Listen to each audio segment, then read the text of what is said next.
Chicos, vamos a ir iniciando con este tema del día de hoy, que como les decía es un tema bastante interesante. A mí en lo particular me gusta bastante este tema. Se titula El símbolo del águila tragándose la serpiente, que es la conferencia 23 de la fase B.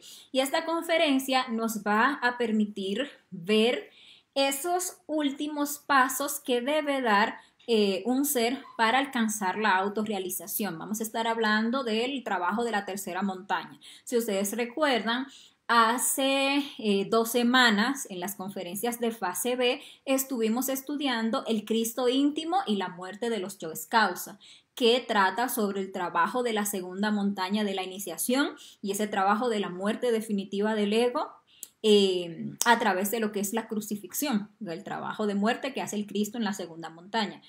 Entonces, ya para culminar ese tema, ¿verdad? Para llevarnos ya a la comprensión de ese punto final en el que nosotros vamos a alcanzar de hacer este trabajo en esta existencia, lo que es la autorrealización, vamos a estar estudiando la tercera montaña.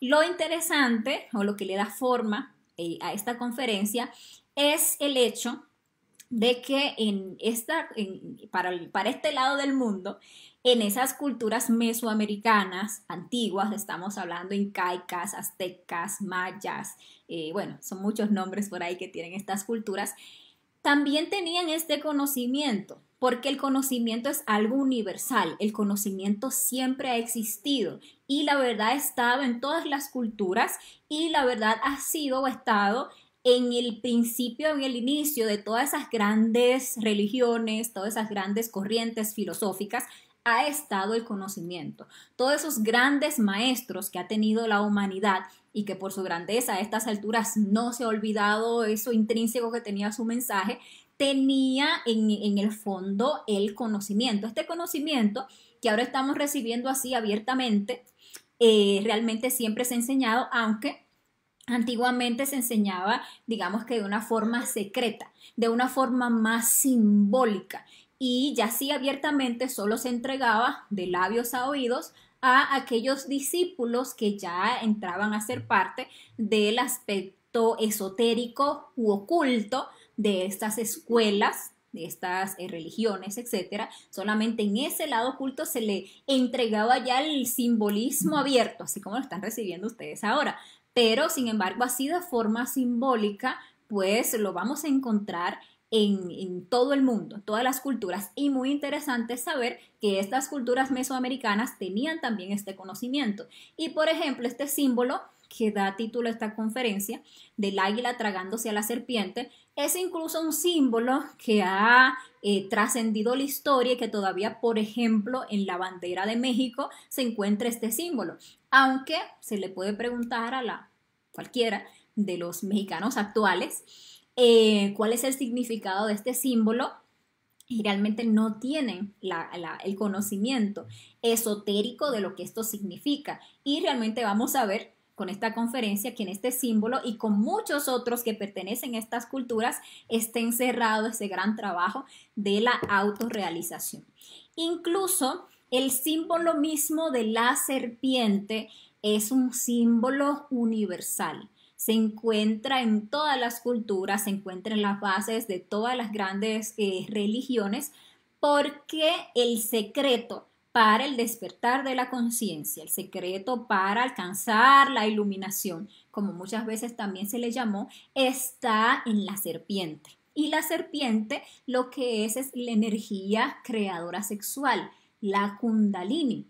Realmente se ha simbolizado siempre esa serpiente o se ha simbolizado esa energía como una serpiente más bien, porque si nosotros tuviéramos la capacidad de clarividentemente mirar la columna vertebral de alguien que ha levantado su energía creadora sexual, llevándola victoriosamente hacia el entrecejo, nosotros veríamos esa forma serpentina que tiene esa serpiente, o sea, que tiene esa energía en nuestra columna vertebral, incluso hace como ese dobla aquí para llegar al entrecejo, formando como esa cabeza de esa cobra real. Por esa razón siempre se ha simbolizado la energía sexual con una serpiente.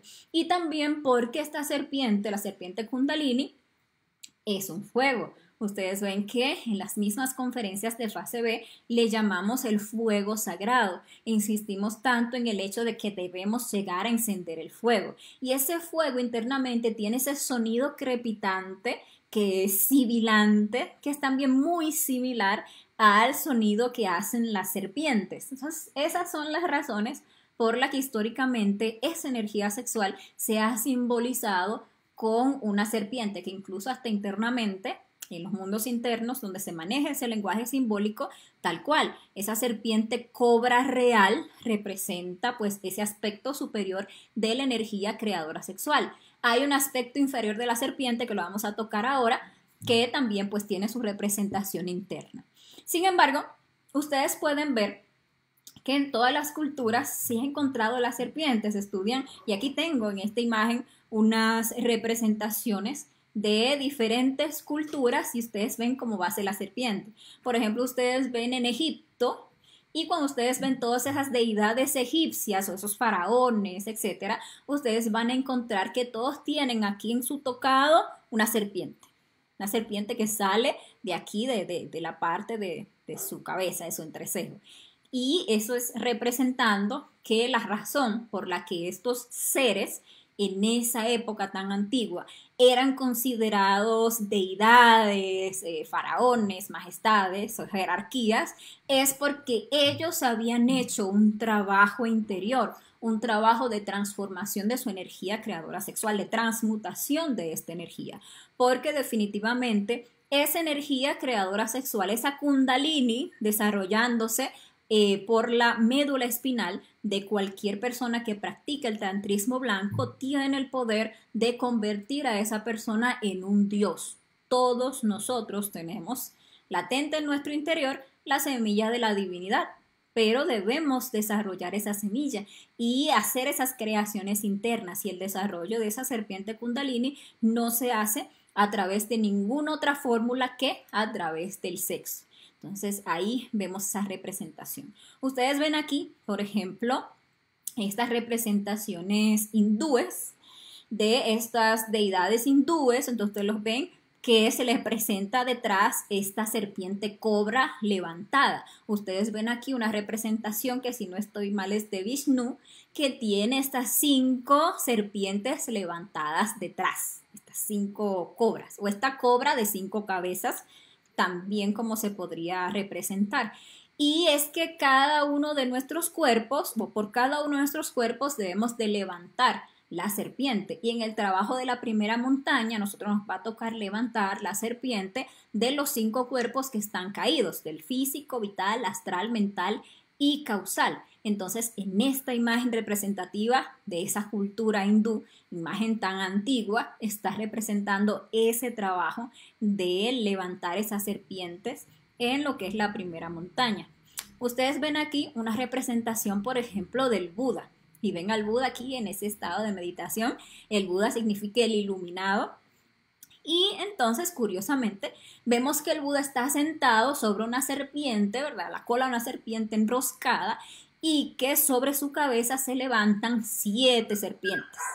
¿Qué significan estas serpientes? ¿Qué relación tienen con el Buda? Bueno, es que realmente para cualquier ser haberse levantado, para cualquier ser haber logrado la iluminación, tuvo que haber completado ese trabajo, haber levantado plenamente esas 7 serpientes, haber llenado de energía todos sus cuerpos internos hasta haberlos llegado a un nivel de purificación de cuerpos de luz, como es el trabajo de la tercera montaña. Y ahí, en esa interesante representación del Buda, ustedes pueden ver esa alusión a la serpiente. Aquí en la parte baja, ustedes se encuentran del lado izquierdo, encuentran ustedes entonces 2 representaciones ya más de la cultura mesoamericana. Por ejemplo, en esta, que es como de piedra, ustedes encuentran, que ese es un monolito que se encuentra, no recuerdo ahora mismo el templo en el que está, pero eso es algo bastante antiguo, esta es cultura azteca. Y está este personaje decapitado, y sobre su cabeza, o desde dentro de su cabeza decapitada, salen 7 cabezas de serpiente. Curiosamente el número 7 se repite aquí. Y no es curiosidad ni coincidencia. es que aquí se está hablando justamente de ese trabajo final que hay que hacer. La decapitación representa lo que es la muerte psicológica, la muerte del ego, y pues el levantar o el trabajo sexual de levantar esas serpientes, que es una síntesis del trabajo que debemos hacer, que aquí venimos hablando. Y bueno, tenemos aquí, por ejemplo, esta representación del Quetzalcóatl o la serpiente emplumada. Entonces, esta serpiente emplumada ya representa el trabajo final. Es el resultado de cuando ya el águila se ha tragado a la serpiente y se convierte entonces en esta serpiente emplumada, que ya es un nombre absoluto. Entonces, eso lo vamos a estar desarrollando en esta conferencia el día de hoy, pero me parece muy interesante como darnos cuenta, reflexionar un poquito en eso, de que realmente ustedes pueden seguir buscando en la cultura japonesa, en la cultura china, bueno, realmente donde quieran, y ustedes van a encontrar esa base de la serpiente como un aspecto religioso importante, como una parte importante para alcanzar la iluminación, para alcanzar la unión con Dios o para alcanzar el estado de Dios. Y eso es porque existen pues esos dos aspectos de la serpiente. Está por un lado lo que es la serpiente Kundalini, que es esa serpiente sanadora, que es serpiente o esa energía creadora sexual que haciéndola ascender por nuestra médula espinal, es decir, levantándola sobre la vara, tiene el poder de sanarnos, de regenerarnos y de transformarnos. Por ejemplo, en la misma medicina siempre ha existido como símbolo la serpiente levantada sobre la vara. Y ustedes por ahí van y le preguntan a cualquier médico qué significa ese símbolo universal de la medicina, esta vara con estas serpientes que suben y estas alas, y ninguno realmente le va a poder decir el trasfondo esotérico que esto tiene, por qué realmente eso está ahí. Simplemente ya lo tienen por algo que se les ha legado de la antigüedad, pero no conocen realmente la base. En la misma Biblia, aquí tengo pues esta representación del Moisés que sanaba a los israelitas en el desierto, levantando la serpiente de bronce, sobre esta vara, sobre esa caña, representando eso como esa serpiente levantada por nuestra columna vertebral, que reitero es la energía sexual, tiene el poder de sanarnos. Entonces, por ejemplo, eso que se le conoce como la vara de Esculapio, que también es un símbolo antiquísimo de la medicina, que es una vara con una serpiente que sube, exactamente el mismo significado. Y ese caduceo de Mercurio, que usa la medicina para representar ese símbolo de sanación, pues representa esa vara, que es la columna vertebral, y en este caso estas dos serpientes que suben por la vara son Ida y Píngala, los dos conductos energéticos por los cuales sube la energía sexual en el trabajo de la sublimación, que la vemos, por ejemplo, en la conferencia 46 de la fase A, cuando hablamos de cómo controlar poluciones nocturnas y caídas sexuales, que es exacto cuando uno hace el pranayama, se tapa aquí la nariz y hace ascender la energía y luego se tapa esta y hace ascender la energía, es por esos conductos que sube la energía, y esa es una práctica que nos ayuda bastante en temas de salud. Entonces ahí vemos esa representación de ese aspecto superior de la energía creadora sexual. Ahora, definitivamente, pues como tal, existe y siempre se ha dado esa alegoría de la serpiente en su aspecto negativo. En este caso, en lugar de representarse como la serpiente cobra real, se representa como la serpiente pitón, que es entonces esa negativa, que está simbolizada por esa serpiente tentadora del Edén. O sea, desde allá, desde los principios de los principios, el hombre cayó porque una serpiente lo tentó, dice esa historia. Pero como estudiamos, por ejemplo, en la conferencia 50 de la fase A, que es la que culmina la fase A, esta no es otra cosa que ese deseo sexual invertido, que es esa serpiente que baja desde nuestro coxis, que es el final de la columna vertebral, hacia abajo. Entonces se convierte en ese órgano condartiguador, donde queda condensada toda esa energía creadora sexual cuando las personas fornicamos, cuando llegamos al punto de expulsar esa energía a través del orgasmo y la eyaculación y de esa forma creando todos nuestros defectos psicológicos. Se va formando en la persona internamente lo que se le conoce como la cola de Satán. Es decir, que mientras nosotros hemos seguido fornicando y fornicando, hemos fortificado esa cola.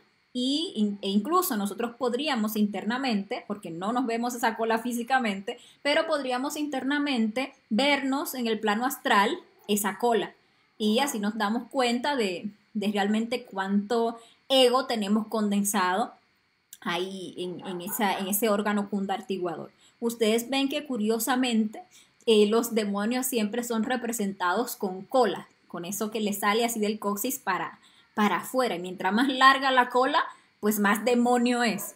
Y realmente esa representación es como alegoría de ese órgano cundartiguador, que todos los demonios internamente tenemos cola. Y digo tenemos porque todos tenemos cola. Lo que pasa es que uno se cree muy bueno, muy santo, muy elevado. Pero la verdad es que como hemos venido fornicando y fornicando nuestra energía creadora sexual, y formando todos esos demonios que cargamos dentro, que son nuestros defectos psicológicos, pues internamente realmente somos una legión, somos unos demonios.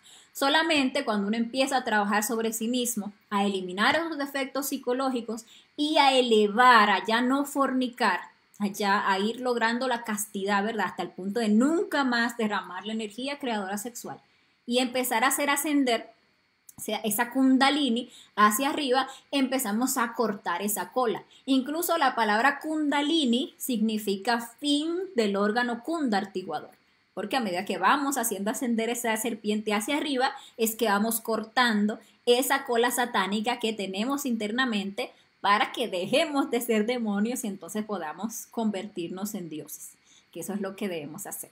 Entonces, bueno, ahí vemos la alegoría de la serpiente. Ahora bien, algo interesante y algo importante que debemos saber. No es solamente que nosotros lleguemos a despertar la serpiente, eso no es todo. Nosotros recibimos este conocimiento y empezamos a trabajar con los 3 factores, empezamos a equilibrar nuestros centros, empezamos a buscar lograr la castidad y a trabajar en el suprasexo con una pareja estable del sexo opuesto. Y podemos llegar a prender ese fuego sagrado. Es decir, podemos llegar a despertar esa serpiente kundalini que se dice que está enroscada 3 veces y media en la base de nuestra columna vertebral. Pero despertar esa serpiente no lo es todo. Ese es apenas el inicio del trabajo. Nosotros de ahí en adelante debemos de hacer un trabajo para llegar a ser tragados por la serpiente. Recordemos que la serpiente es nuestra misma madre divina particular, porque eso es lo que es nuestra madre divina, nuestra propia energía sexual. Y esa energía tiene muchísimos poderes. Cuando nosotros lleguemos a ese punto de purificación a lo largo del trabajo psicológico y sexual que debemos hacer, ya esa serpiente puede llegar a tragarnos. Incluso es una simbología que podemos encontrar en estas culturas. Ver esta serpiente engullendo a un hombre, tragándose a un hombre. Realmente ese significado o esa simbología tiene un significado muy trascendental.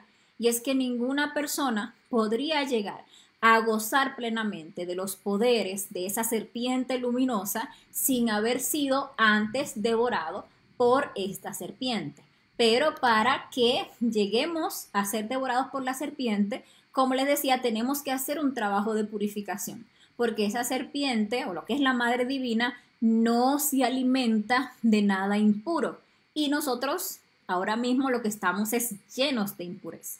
Por lo tanto, nuestro primer paso, o nuestra primera meta, o nuestra primera gran meta, debería ser llegar a despertar esa serpiente. Y luego de que ya despierte esa serpiente, seguir trabajando con tenacidad y ahínco con esos 3 factores para la revolución de la conciencia para ir desarrollando esos cuerpos internos que son los cuerpos solares de la primera montaña. Vamos a estar trabajando siempre con la muerte psicológica, cada vez profundizando más en nuestros defectos psicológicos, cada vez encontrando más detalles del ego, a la vez que seguimos trabajando con el nacimiento espiritual, condensando toda esa energía que vamos liberando con la muerte en nuestra médula espinal a través del trabajo del suprasexo.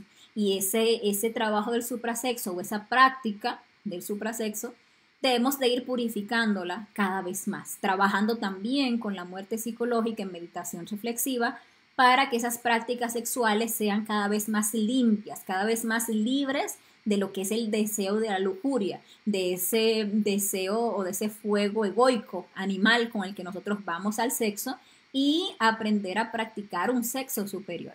A la vez también practicando el sacrificio por la humanidad, llevando ese sacrificio por la humanidad cada vez a octavas superiores, cada vez tomando más responsabilidades en nuestra propia obra para llevarle el conocimiento a cada vez más personas en la humanidad. Si así vamos haciendo, pues vamos a ir avanzando en esas iniciaciones de la primera montaña, que es ir creando, pues, o primero regenerando el cuerpo físico, pasarlo de este estado lunar a un estado solar, luego regenerar nuestro cuerpo vital, también llevarlo a un estado solar y entonces pasar a la creación del cuerpo astral para que podamos tener un cuerpo astral solar, luego la creación de un cuerpo mental y luego la creación de un cuerpo causal. Cuando hagamos ese trabajo, que es levantar esas primeras 5 serpientes, ya nosotros vamos a alcanzar el nivel de hombres, que ahora mismo no somos hombres. Apenas animales racionales llegamos, no tenemos esa constitución interna. Pero ya creando estos 5 cuerpos, ya podemos decir que tenemos alma, ya sí, somos seres almados a ese punto. Entonces, ya teniendo un alma humana, ahí vamos a decidirnos, porque se nos va a poner la decisión del camino, entre el camino del nirvana o el camino directo. Si escogemos camino directo, no traicionando a nuestro ser, sino tomando el camino del Cristo, ese camino difícil y estrecho y angosto que nos va a llevar pues a la autorrealización. Si así lo hacemos, entonces esa alma humana, que es el 5.º cuerpo, se va a poder unir al alma divina, que es el cuerpo búdico, y ahí se va a dar el matrimonio perfecto. Ahí ya vamos a iniciar entonces el trabajo de la segunda montaña. Ya en ese punto habremos creado los cuerpos solares, pero resulta que esos cuerpos solares todavía no tienen el nivel de pureza que se requiere para que esa serpiente nos devore, para que nuestra Madre Divina devore esos cuerpos existenciales y nos pueda entregar entonces todos sus poderes, sino que nos toca hacer y culminar el trabajo de la segunda montaña, porque en la finalizando primera montaña todavía hay demasiado ego en la persona. Los yoes causa, que son los defectos más pesados de nuestra psicología, se encuentran todavía vivos. Es el Cristo, porque solamente, como veíamos en la conferencia 21, solamente el Cristo tiene la fuerza, tiene el poder, tiene la capacidad, pues ese fuego transformador que puede reducir a polvareda cósmica lo que son esos yoes causa. Entonces, cuando vamos haciendo ese trabajo de la segunda montaña, que ese Cristo se va desarrollando, pues vamos entonces creando esos cuerpos de oro y el Cristo entonces va eliminando hasta la misma sombra del ego. Una vez que nosotros culminamos el trabajo de la segunda montaña, que ya todos los defectos psicológicos han sido eliminados en su totalidad y ya se han creado esos cuerpos de oro, entonces ahora sí, la Divina Madre Kundalini puede entonces devorarse los cuerpos existenciales del ser, porque ella no traga nada inmundo y ya a esas alturas, habiendo eliminado todo el ego, pues ya están esos cuerpos listos y en óptimas condiciones para que ella pues ya los devore. Jamás podría uno ser devorado por la serpiente si previamente no ha disuelto el ego animal. Eso es algo que es importante tenerlo en cuenta. Por ahí nosotros vamos a encontrar muchas escuelas de tipo espiritual que nos van a hablar del Kundalini, que nos van a hablar de iluminación, de muchas cosas así muy bonitas, pero no nos hablan de la muerte del ego, no nos hablan de que hay que rescatar la conciencia de estos defectos psicológicos.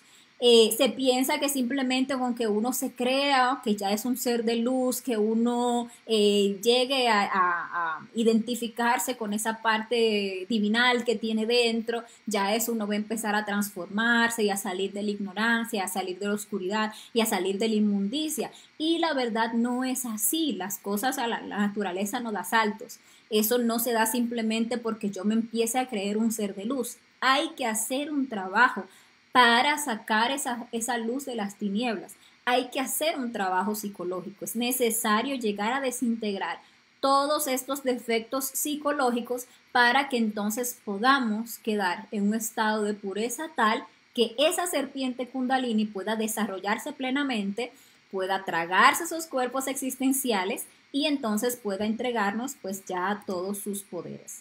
Al final de la segunda montaña, ya cuando se han eliminado los yoes causa, entonces ahí es que quedamos convertidos en hombres serpientes. Ahí es donde se cumple este símbolo que podemos encontrar por ahí en estas culturas mesoamericanas. Ahí la serpiente ya nos devora completamente y nos convertimos en hombres serpientes. Ahora, ya siendo serpientes, ahora es necesario que el águila nos devore. ¿Y qué es lo que representa eso? Pues eso representa ya el trabajo de la tercera montaña, los 3 trabajos que el Cristo debe hacer en la tercera montaña. Recordemos que el Cristo es la fuerza que nace a final de la primera montaña. Es el resultado de la unión del alma humana con el alma divina. Cuando se da ese matrimonio perfecto, entonces el alma divina queda encinta de ese bebé de oro que es el Cristo. Es una fuerza que nace en el corazón de ese maestro, porque a esas alturas ya se convierte en un maestro. Esa fuerza crística es la que se va desarrollando a lo largo del trabajo de la segunda montaña y que ya llega a la madurez, a la adultez y logra hacer este trabajo titánico de eliminar esos yoes causa. Ahora ese maestro a finales de segunda montaña se convierte completamente en un Cristo, porque esa fuerza Cristo logra encarnar plenamente en esa persona. O sea, que ya una persona que termina segunda montaña es un Cristo. Cristo no fue solamente el Maestro Jesús, eso lo hemos explicado en varias conferencias.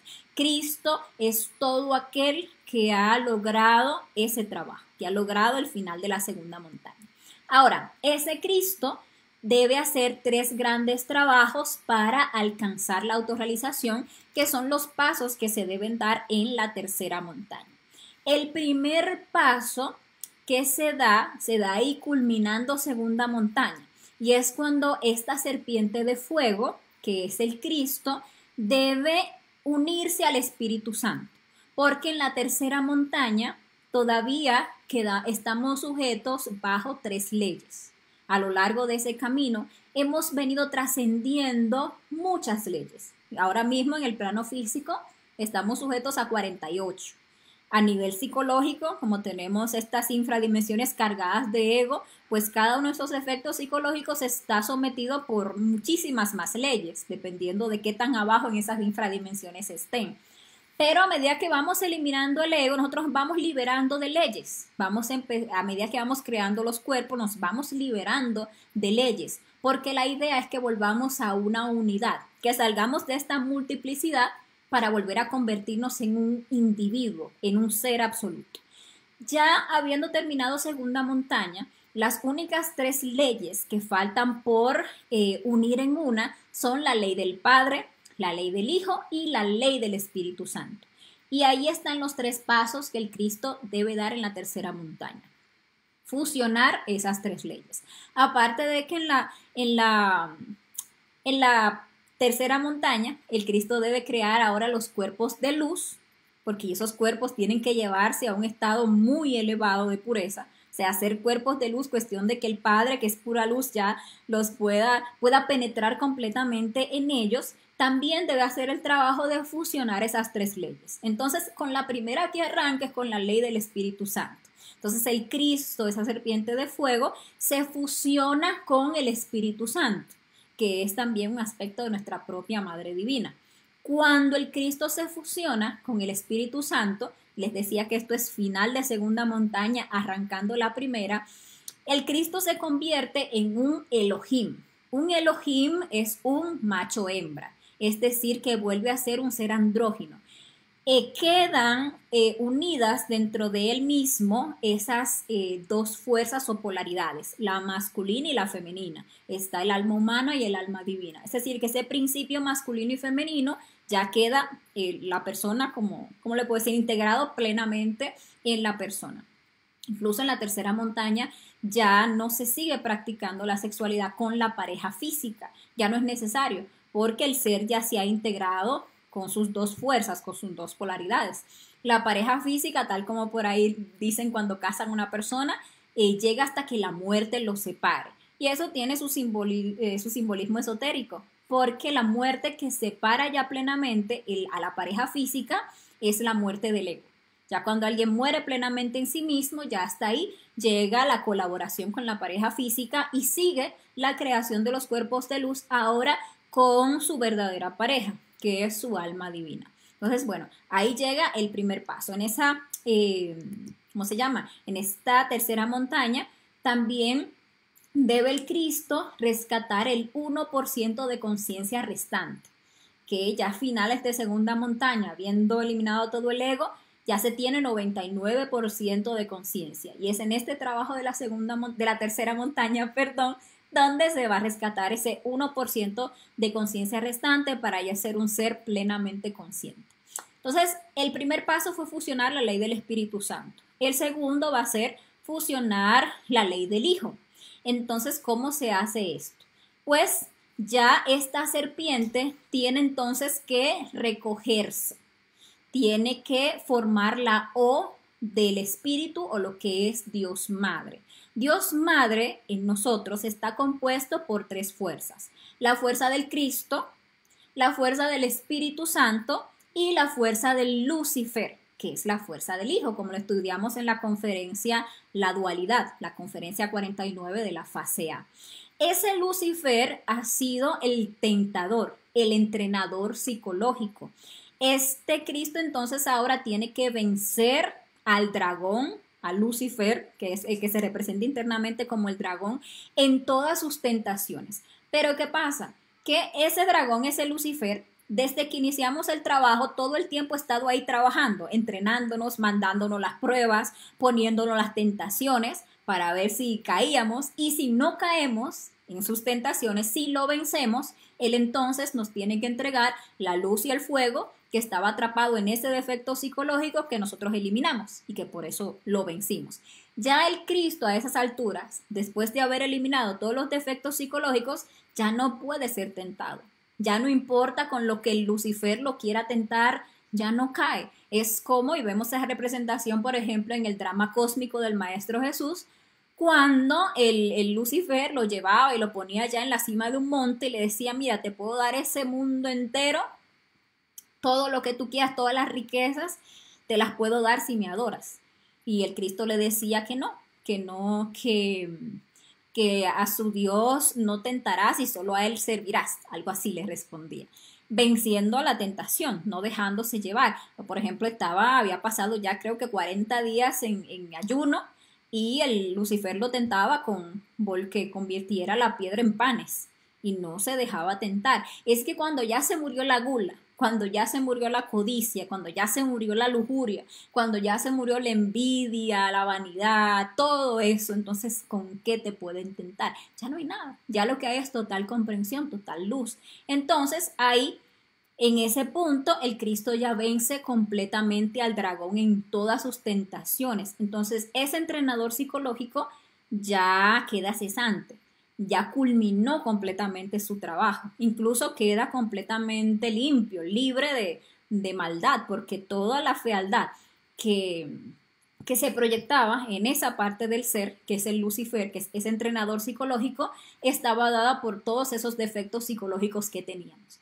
Entonces, una vez que el Cristo ya lo vence completamente, ¿qué hace? Se fusiona con el Lucifer. Y ya fusionado se forma la O de Dios Madre, que como les decía es el Cristo, el Espíritu Santo y el Lucifer. Esas tres fuerzas son las fuerzas del amor o las fuerzas del fuego. Esta simbología que por ahí también encontramos, que le llaman el Ouroboros, que es la serpiente que se traga la cola, que forma ese ciclo como continuo, ese círculo, representa eso, ese trabajo donde ya Dios Madre se ha fusionado completamente. En ese punto se ha regresado a la dualidad. Ya solamente queda fusionarse con esa última ley, que es la ley del Padre, para volver a convertirse en una unidad. Porque así como se está como dualidad, todavía no se puede ingresar al absoluto. Al absoluto no se puede ingresar ni como Trinidad, ni como dualidad. Hay que volverse nuevamente una unidad para poder regresar de nuevo a la fuente. Entonces ahí toca hacer el último trabajo, que es ya la fusión con el Padre. El Padre se representa como una serpiente, ya habiéndose liberado, pues el Lucifer, y ya habiendo alcanzado su liberación de la roca como el Prometeo, pues ya puede unirse ya al Padre, puede fusionarse nuevamente con él. Entonces esa fuerza de Dios Madre, que es la serpiente, solo espera en ese punto a ser devorada por el águila, que es el Padre. Una vez que el águila baja y devora la serpiente, se convierte entonces en una serpiente emplumada, en un Quetzalcóatl. Entonces ahí vemos esas dos también representaciones antiquísimas, la del águila que devora a la serpiente y entonces la de esa serpiente emplumada. Ahí se está representando ya el final del trabajo. El águila representa al espíritu y la serpiente representa al fuego. Cuando el águila se traga a la serpiente, entonces ahí nos convertimos en serpientes emplumadas, en un Quetzalcóatl, y la obra queda realizada. Ese es el trabajo de la autorrealización. Ya una serpiente emplumada es un nombre absoluto. Ya las tres leyes se han unido en una. Antes de que esas leyes se unan en una, ya se es un Dios, porque la verdad, inmediatamente se elimina el ego. Al final de la segunda montaña, la persona ya es un Dios con la capacidad de crear a través del verbo, pero todavía le falta esa muerte póstuma, digámosle así. Por eso a veces se escucha decir que hasta Dios mismo tiene que morir, porque ya siendo un Dios a esas alturas todavía debe pasar por esa muerte mística, que es la fusión de esas tres leyes para poder nacer como una unidad. Y volver nuevamente como una unidad es alcanzar pues el grado de hombre absoluto.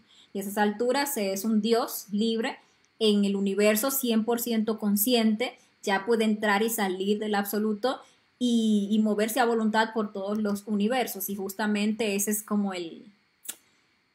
el fin último que vamos a alcanzar, ese es el propósito de nuestra existencia. Lo curioso, digámosle así, es que se dice que cuando una persona ya alcanza ese nivel, que ya alcanza la autorrealización, que ya se fusiona con su padre, se vuelve uno con su ser, ahí es donde inicia el proceso de aprendizaje. Se dice que recién ingresa al kinder de la sabiduría universal. Y si lo reflexionamos, tiene sentido. Nosotros aquí, en este estado caídos, hacemos unos cuantos estudios, nos hacemos, no sé, una licenciatura, o nos hacemos un doctorado y por ahí un posgrado y por ahí una maestría y nos creemos muy sabios, nos creemos que nos la sabemos todas y la verdad nosotros no sabemos nada, somos tan ignorantes que ni siquiera somos capaces de saber o incluso ignoramos cuánto ignoramos, no sabemos que la sabiduría es infinita en el universo y que necesitamos nosotros llegar a despertar 100% nuestra conciencia para entonces estar, digamos que preparados para empezar a recibir todo lo que es la sabiduría universal. A lo largo de ese camino iniciático que nos va a llevar a ese punto de la autorrealización, vamos a estar recibiendo muchísima sabiduría. Vamos a estar recibiendo muchísimas facultades, poderes que nuestra Madre Divina nos va a ir entregando, pero la verdadera sabiduría vamos a empezar a recibirla ya una vez que seamos seres 100% conscientes. Entonces debemos de ponerle ánimo a este trabajo y saber que las recompensas que nos esperan en el camino, si lo tomamos seriamente, son las más elevadas del universo. Y bueno, señores, esta es la conferencia del águila tragándose la serpiente. Como ustedes pueden ver, una conferencia bastante interesante. Y bueno, me queda invitarles para la próxima conferencia que vamos a estar estudiando el próximo martes. Es una conferencia también muy interesante porque nos habla de un símbolo muy conocido, eh, pero muy mal interpretado, que es el símbolo de la cruz. Entonces vamos a ver qué simboliza la cruz y cuál es la práctica de la cruz. Vamos a estar hablando de las 3 cruces más importantes que existen. Entonces no se pierdan esa conferencia que vamos a estar viendo el próximo martes.